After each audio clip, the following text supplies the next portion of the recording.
तमाम नाजरीन को दिल की गहराइयों से खुश आमदीद। मिस्र के बादशाह का ख्वाब और उसकी ताबीर।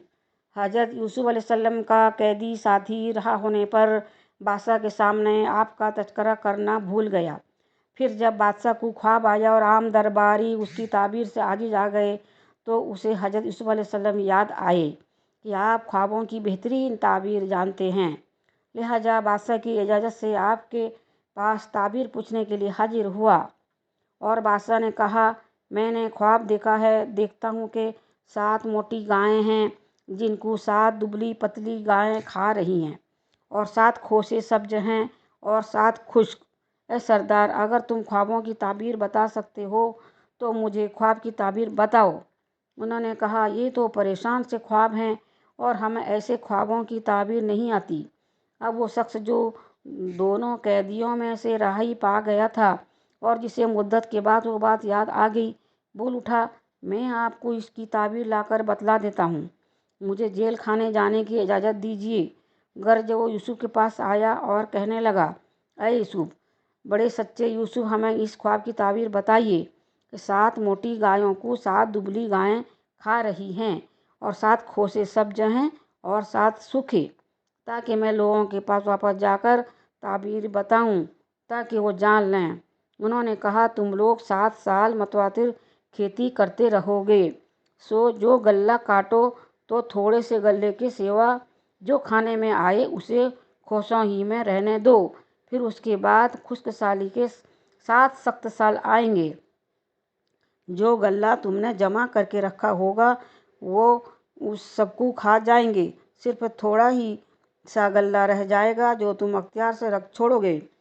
फिर उसके बाद 1 साल ऐसा आएगा कि खूब मीना बरसेगा और लोग उसमें रस निचोड़ेंगे। ये भी इन इसबात में से एक सबब है जिनके बिना पर हज़रत यूसुफ अलैहिस्सलाम को बड़े एजाज और इकराम के साथ जेल से बाहर लाया गया। वाक़या यूँ हुआ कि मिस्र के बादशाह को एक ख्वाब आया।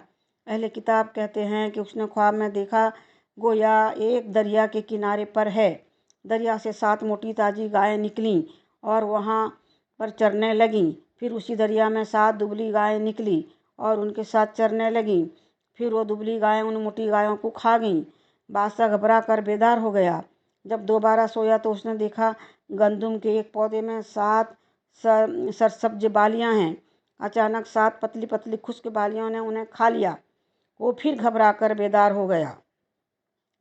जब उसने अपने दरबारियों और दूसरे अफराद को ये ख्वाब सुनाया तो कोई उसकी ताबीर नहीं बता सका, बल्कि उन्होंने कहा, इस किस्म के ख्वाबों की ताबीर नहीं होती। और फिर ये बात भी कि हमें इस इल्म में कोई महारत हासिल नहीं, इसलिए उन्होंने कहा, और हम ख्वाबों की ताबीर नहीं जानते। इस वक्त कैद से निजात पाने वाले शाकी को यूसुफ की बात याद आई जो उन्होंने फरमाया था कि बादशाह के पास उनका जिक्र करना, लेकिन उसे अब तक ये बात भूली रही थी। ये अल्लाह की तकदीर थी जिसमें अल्लाह की खास हिकमत पोशीदा थी। उसने जब बादशाह का ख्वाब सुना और लोगों को उसकी ताबीर से आजिज़ देखा तो उसे हज़रत यूसुफ अलैहिस्सलाम की बातचीत और नसीहत याद आ गई। उन 2 कैदियों में से जो रहा हुआ था उसे मुद्दत के बाद याद आ गया, यानी कई साल बाद उसे याद आया तो उसने अपनी कौम से और बादशाह से कहा, मैं तुम्हें उसकी ताबीर बतला दूंगा, मुझे जाने की इजाज़त दीजिए, यानी मुझे यूसुफ अलैहिस्सलाम के पास जाने की इजाज़त दीजिए। चुनांचे वो आपकी खिदमत में हाजिर हुआ और कहा, यूसुफ, अरे बहुत बड़े सच्चे यूसुफ, आप हमें इस ख्वाब की ताबीर बतलाइए। 7 मोटी ताजी गायें हैं जिन्हें 7 दुबली पतली गायें खा रही हैं और 7 बिल्कुल सब्ज खोसे हैं और 7 दूसरे बिल्कुल खुश्क हैं, ताकि मैं वापस जाकर उन लोगों से कहूँ ताकि वो सब जान लें। हज़रत यूसुफ अलैहिस्सलाम ने कोई शर्त लगाए बगैर और जल्द रहाई का मुतालबा किए बगैर बला ताखिर उन्हें अपने इल्म से मुस्तफ़ीद फरमा दिया और बादशाह के ख्वाब की ताबीर बयान कर दी। पहले 7 साल सादाबी होगी और फिर 7 साल कहत पड़ेगा और उसके बाद जो साल आएगा उसमें लोगों पर खूब बारिश बरसाई जाएगी जिससे जरखेजी और खुशहाली आएगी और उसमें खूब रस निचोड़ेंगे, यानी अंगूरों का रस, जैतून और तिलों वगैरह का तेल जैसे पहले हासिल किया करते थे फिर हासिल करने लगेंगे। आपने उन्हें ताबीर भी बताई और अच्छी तदबीर भी समझाई और दोनों हालतों यानी जरखेजी और कहत के अयाम के बारे में ان کی رہنمائی فرمائی کہ ابتدائی سالوں یعنی زرخیزی کے دور میں غلہ کھوسوں میں رکھیں، صرف کھانے کی ضرورت کے مطابق دانے نکالیں، اور قحط سالی کے دور میں بیج کم بوئیں، کیونکہ زیادہ امکان یہی ہے کہ کھیت سے بیج کے برابر بھی پیداوار نہ ہوگی۔ اس سے آپ کے علم اور فہم دونوں کے کمال کا پتہ چلتا ہے۔ خواب کی تعبیر معلوم ہونے پر بادشاہ بڑا خوش ہوا اور حضرت یوسف علیہ السلام کو حاضر کرنے کا حکم دیا تاکہ انہیں اپنے خاص وزراء میں شامل کریں، مگر حضرت یوسف علیہ السلام نے اپنی مکمل بے گناہی کا اظہار کروائے بغیر جیل سے آنے سے انکار کر دیا۔ اللہ تعالیٰ نے ایک قصہ بیان کرتے ہوئے بادشاہ نے حکم دیا کہ یوسف کو میرے پاس لے آؤ۔ جب قاصد ان کے پاس گیا تو انہوں نے کہا، اپنے آقا کے پاس لوٹ جا اور اس سے پوچھ کہ ان عورتوں کا کیا حال ہے جنہوں نے اپنے ہاتھ کاٹ ڈالے تھے، بے شک میرا پروردگار ان کے مکر سے خوب واقف ہے۔ بادشاہ نے عورتوں سے پوچھا، بھلا اس وقت کیا ہوا تھا جب تم نے یوسف کو اپنی طرف مائل کرنا چاہا؟ سب بول اٹھیں، ہم نے اس میں کوئی برائی معلوم نہیں کی۔ عزیز کی عورت نے کہا، اب سچی بات تو ظاہر ہو گئی ہے، اصل یہ ہے کہ میں نے اس کو اپنی طرف مائل کرنا چاہا تھا اور وہ بے شک سچا ہے۔ یوسف نے کہا کہ میں نے یہ بات اس لیے پوچھی ہے کہ عزیز کو یقین ہو جائے کہ میں نے اس کی پیٹھ پیچھے اس کی امانت میں خیانت نہیں کی، اور اللہ خیانت کرنے والوں کے مکر کو راہ نہیں دیتا، اور میں اپنے آپ کو پاک صاف نہیں کہتی، کیونکہ نفس ہمارا انسان کو برائی ہی سکھاتا رہتا ہے، مگر یہ کہ میرا رب پروردگار رحم کرے، بے شک میرا پروردگار بخشنے والا اور مہربان ہے۔ جب بادشاہ کو اچھی طرح معلوم ہو گیا حضرت یوسف علیہ السلام علم عقل کامل، رائے صائب اور فہم ثاقب سے متصف ہیں، تو اس نے حکم دیا کہ آپ کو اس کے دربار میں حاضر کیا جائے تاکہ آپ کو خاصان دربار میں شامل کیا جائے۔ جب شاہ کا فرستادہ آپ کے پاس یہ پیغام لایا تو آپ نے چاہا کہ ہر ایک کو معلوم ہو جائے کہ آپ کو قید کیا جانا محض ظلم تھا، اور جو گناہ آپ کی طرف منسوب کیا گیا وہ صریح بیان تھا۔ تب آپ نے فرمایا، اپنے مالک یعنی بادشاہ کے پاس واپس جا اور اس سے پوچھ کہ ان عورتوں کا حقیقی واقعہ کیا ہے جنہوں نے اپنے ہاتھ کاٹ لیے تھے۔ میرا رب ان کے ہیلے سے واقف ہے۔ میرا مالک آقا سے ایک قول کا مطابق ہے، عزیز مراد ہے، یعنی اسے تو معلوم ہے کہ میں اس انجام سے بری ہوں، لہٰذا بادشاہ سے کہو کہ ان عورتوں سے پوچھے کہ جب انہوں نے مجھے بہکانا چاہا تو میں نے ان کی بات ماننے سے کس قدر سختی سے انکار کیا تھا۔ جب عورتوں سے دریافت کیا گیا تو انہوں نے اصل واقعہ کا اعتراف کر لیا اور یہ تسلیم کیا کہ حضرت یوسف علیہ السلام کا کردار بے داغ تھا۔ انہوں نے کہا، معوذ باللہ، ہم نے یوسف میں کوئی برائی نہیں پائی۔ اس وقت عزیز کی بیوی زلیخا بھی بول اٹھی کہ اب تو سچی بات آ گئی ہے، یعنی حق واضح ہو گیا ہے اور حق ہی کی پیروی ہونی چاہیے۔ میں نے ہی اسے اس کے جی سے درگلایا تھا اور وہ یقیناً سچوں میں سے ہے، یعنی اس کی یہ بات بالکل سچ ہے کہ وہ بے گناہ ہے۔ اس نے مجھے گناہ کی دعوت نہیں دی، بلکہ اسے جھوٹ اور بہتان کی بنیاد پر ظلم عدوان سے قید کیا گیا تھا۔ آیت مبارکہ میں بعض علماء نے یوسف علیہ السلام کا کلام قرار دیا ہے۔ اس صورت میں یہ مطلب ہوگا کہ میں نے تحقیق اس لیے کرائی تاکہ عزیز کو معلوم ہو جائے گا کہ میں نے اس کی غیر موجودگی میں اس کی خیانت نہیں کی، زلیخا سے ناجائز تعلق قائم نہیں کیا، اور بعض دوسرے علماء اسے زلیخا کا کلام کرتے قرار دیتے ہیں۔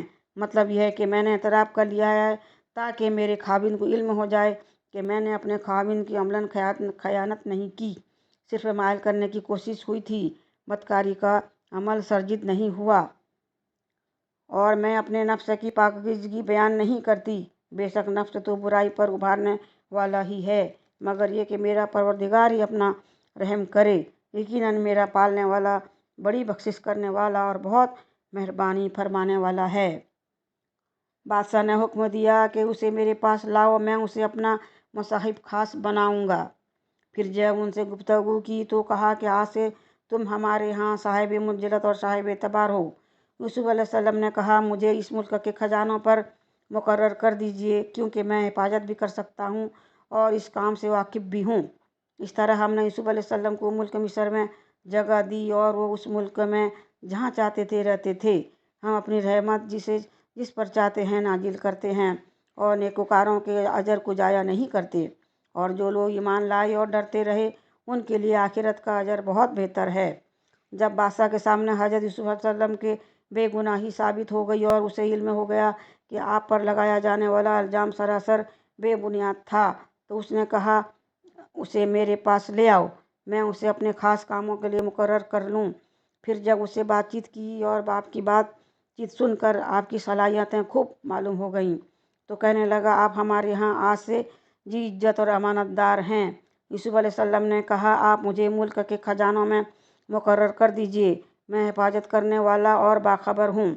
आपने बादशाह से कहा कि वो आपको गला के सारी सरकारी गोदामों की निगरानी का मनसब सौंप दे, क्योंकि सादाबी के 7 साल गुजरने के बाद हालात ख़राब होने का खुदसा था। इस मनसब पर फाइज होने की सूरत में आप उस वक्त आवाम के लिए मुफीद और मुहताद पॉलिसी अख्तियार कर सकते थे। आपने बादशाह को बताया कि आप हिफाजत करने वाले हैं, यानी आप दियानतदारी के साथ उनकी हिफाजत करने की ताकत रखते हैं और बाखबर हैं, यानी आपको मालूम है कि एशिया को कैसे महफूज रखा जा सकता है और गोदाम किस तरह बेहतर हालत में रख सकते हैं। इससे साबित होता है कि जो शख्स अपने बारे में जानता हो वो किसी ओहदे की अहलियत रखता है और दियानतदारी से मुतसफ़ है, इसके लिए हुकूमती ओहदा तलब करना जायज़ है। अहले किताब कहते हैं फ़िरौन यानी उस वक्त के शाह मिस्र ने हज़रत यूसुफ अलैहिस्सलाम की बेहद इज्जत अफजाई की और आपको पूरे मिस्र का हाकिम बना दिया। उसने आपको अपनी शाही अंगूठी पहनाई, रेशम का लिबास पहनाया, सोने का हार पहनाया और आपको अपने दूसरे रथ में सवार कराकर आपके आगे ये मुनादी कराई कि तू मालिक मुख्तार है, और अपने बारे में कहा कि फ़कत तख्त का मालिक होने के सबब से मैं बुजुर्ग तर हूँ। इसी तरह हमने यूसुफ को मुल्क का कब्जा दे दिया और जहाँ कहीं चाहे रहे सहे। ये है, इसका मतलब ये है कि कैद और तंगी की ज़िंदगी गुजारने के बाद पूरे मिस्र में खुद मुख्तार हो गया, जहाँ चाहे इज्जत और एहतराम से रहे सहे। उसके बाद अल्लाह ताला ने फरमाया, हम जिसे चाहें अपनी रहमत पहुँचा देते हैं, हम नेकीकारों का सवाब ज़ाया नहीं करते। अल्लाह ताला ने हज़रत यूसुफ अलैहिस्सलाम को तवील आजमाइशों के बाद तख्त मिस्र से नवाजा, जबकि आपके हासिद भाई कहत साली का शिकार होकर आपके पास गले के हसूल के लिए आते हैं। और यूसुफ के भाई कनान से मिस्र में गल्ला खरीदने के लिए आए, तो यूसुफ के पास गए। यूसुफ ने उनको पहचान लिया और वो उसको न पहचान सके। जब यूसुफ ने उनके लिए उनका सामान तैयार कर दिया तो कहा, फिर आना तो बाप की तरफ से जो तुम्हारा एक और भाई है उसे भी मेरे पास लेते आना। क्या तुम नहीं देखते कि मैं माँ भी पूरा पूरा देता हूँ और मेहमानदारी भी खूब करता हूँ, और अगर तुम उसे मेरे पास न लाओगे तो न तुम्हें मेरे यहाँ से गल्ला मिलेगा और न तुम मेरे पास आ सकोगे। उन्होंने कहा कि हम उसके बारे में उसके वालिद से तज़किरा करेंगे और हम करके रहेंगे। और यूसुफ ने अपने खादिमों से कहा कि उनका सरमाया यानी गले की कीमत उनके बोरों में रख दो, ताकि जब ये अपने अहले अयाल में जाएं तो उसे पहचान लें और बईद नहीं कि ये फिर यहाँ आएँ। इन आयात में हज़रत यूसुफ अलैहिस्सलाम के भाइयों के गला लेने के लिए मिस्र में आने का जिक्र है। उस वक्त कहत के साल शुरू हो चुके थे और तमाम इलाके कहत से मुतासिर थे। उस वक्त मिस्र पर हज़रत यूसुफ अलैहिस्सलाम की हुकूमत कायम थी। चुनांचे जब वो लोग आपकी खिदमत में हाजिर हुए तो आपने उन्हें पहचान लिया, लेकिन उन्होंने आपको न पहचाना, क्योंकि वो ये सोच भी नहीं सकते थे कि हज़रत यूसुफ अलैहिस्सलाम इस मुकाम और मर्तबा पर फाइज हो सकते हैं। इसलिए आपने उन्हें पहचान लिया, लेकिन वो आपको न पहचान सके। बाइबल में लिखा है, जब वो लोग आपकी खिदमत में हाजिर हुए तो आपको सिजदा किया। आपने उन्हें पहचान लिया और चाहा कि वो आपको न पहचानें, इसलिए उनसे सख्त लहजे में बात की और फरमाया, तुम जासूस हो, तुम हमारे मुल्क की अच्छी चीज़ें लेना चाहते हो। भाइयों ने कहा, अल्लाह की पनाह, हम तो कहत और भूख की वजह से अनाज लेने आए हैं। हम कनान के रहने वाले हैं और एक ही बाप के 12 बेटे हैं, जिनमें से एक गुम हो गया है और छोटा भाई हमारे वालिद के पास है। आपने फरमाया, मैं तुम्हारे मामले की तहकीक करूँगा। आपने उन्हें 3 दिन तक नज़रबंद रखा, फिर छोड़ दिया। आपने समून को अपने पास रोक लिया ताकि दूसरे भाई बनियामीन को लेकर आएँ। इन तफसीलात में बाज़ बातें गलत भी हैं, यानी हस्ब मामूल हर शख्स को एक ऊँट के बोझ के मुताबिक गल्ला दे दिया और कहा, तुम मेरे पास अपने इस भाई को भी लाना जो तुम्हारे बाप से है। आपने उनसे उनकी हालात पूछ लिए थे और पूछा कि वो कितने अफराद हैं। उन्होंने कहा, हम 12 भाई थे, एक गुम हो गया और उसका सगा भाई हमारे बाप के पास है। आपने फरमाया, अगले साल आओगे तो उसे भी साथ लेते आना। क्या तुम नहीं देखते कि मैं पूरा नाप कर देता हूँ और मैं बेहतरीन मेज़बानी करने वालों में से हूँ, यानी मैंने तुम्हारी मेज़बानी बेहतरीन तरीके से की है। आपने ये बातें उन्हें तरगीब देने के लिए फरमाई ताकि वो उस भाई को लेकर आएँ। फिर उन्हें धमकी भी दी और फरमाया, बस अगर तुम मेरे पास उसे लेकर न आए तो मेरी तरफ से तुम्हें कोई माप गल्ला न मिलेगा, बल्कि तुम मेरे करीब भी न फटकना, यानी फिर मैं तुम्हें गल्ला नहीं दूंगा और तुम्हारी मेहमानी बिल्कुल नहीं करूँगा, यानी पहली बात के बरक्स मामला होगा। इस तरह आपने तरगीब और तरबियत जरिए से पूरी कोशिश की कि वो लोग बनियामीन को भी साथ ले आएँ ताकि आप अपने भाई से मुलाकात की इश्तियाक की तस्कीन कर सकें। उन्होंने कहा, अच्छा, हम उसके बाप को उसकी बाबत तरगीब देंगे और पूरी कोशिश करेंगे, यानी हम उसे लाने के लिए हर मुमकिन कोशिश करेंगे और हम ज़रूर उसे साथ ला कर रहेंगे। फिर आपने अपने नौकरों को हुक्म दिया कि वो लोग गल्ला ख़रीदने के लिए जो कुछ लाए हैं वो उनकी लाइलमी में उनके सामान में रख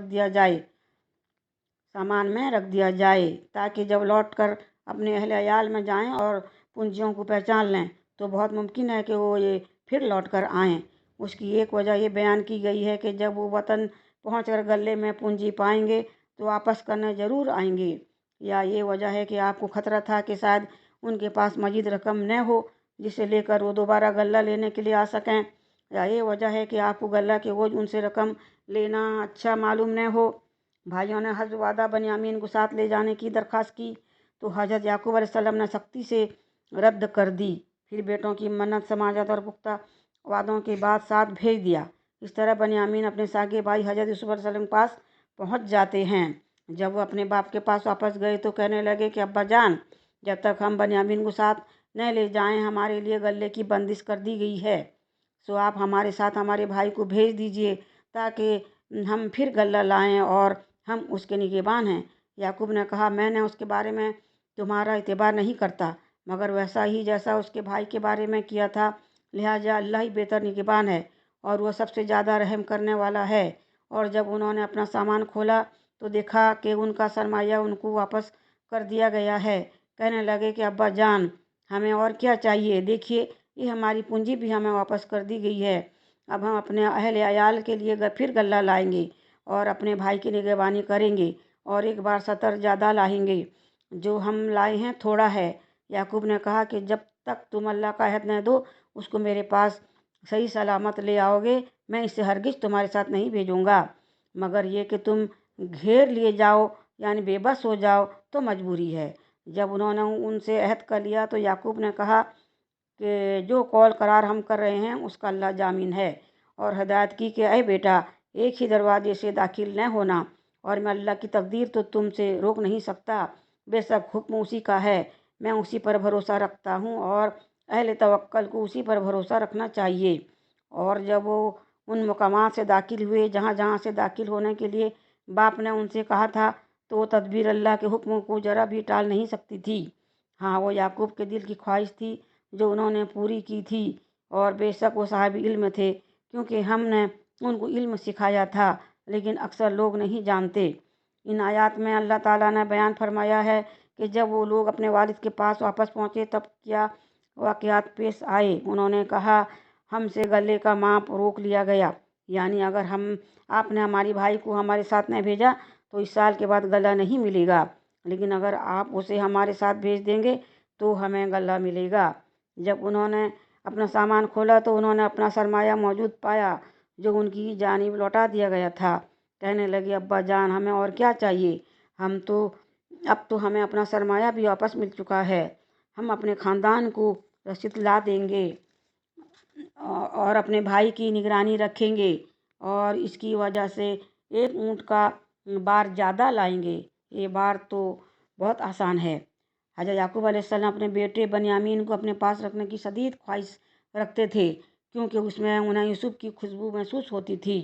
उन्हें यही इत्मीनान होता था कि यूसुफ की गैर मौजूदगी में उनका भाई मौजूद है। इसीलिए उन्होंने फरमाया, मैं तो उसे हरगिज़ तुम्हारे साथ न भेजूँगा जब तक कि अल्लाह को बीच में रख कर मुझे कौल व करार न दो कि तुम उसे मेरे पास लाओगे, सिवाय एक सूरत के तुम सब मगलूब हो जाओ, यानी ऐसी सूरत हाल पैदा हो जाए कि बनियामीन को बेहिफाजत वापस लाना तुम्हारे बस से बाहर हो जाए।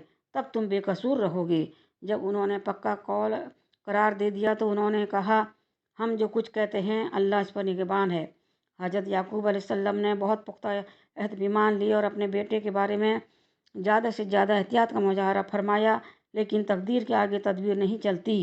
अगर आपको और आपके कुंबे को खुराक का शदीद एहतियाज न होती तो आप अपने प्यारे बेटे को कभी नज़रों से ओझल न करते, लेकिन तकदीर के अपने तरीके होते हैं और अल्लाह ताला जो चाहता है फैसले फरमा देता है। वही कामिल हिकमत वाला और मुकम्मल इल्म वाला है। फिर आपने उन्हें हुक्म दिया कि शहर में एक दरवाजे से दाखिल न हों, बल्कि अलग अलग दरवाजे से दाखिल हों। बाद हजरात का कौल है कि आपने उन्हें यह हुक्म इसलिए दिया था कि उन्हें नज़र न लग जाए, क्योंकि वो बहुत खूबसूरत और खुश शक्ल थे।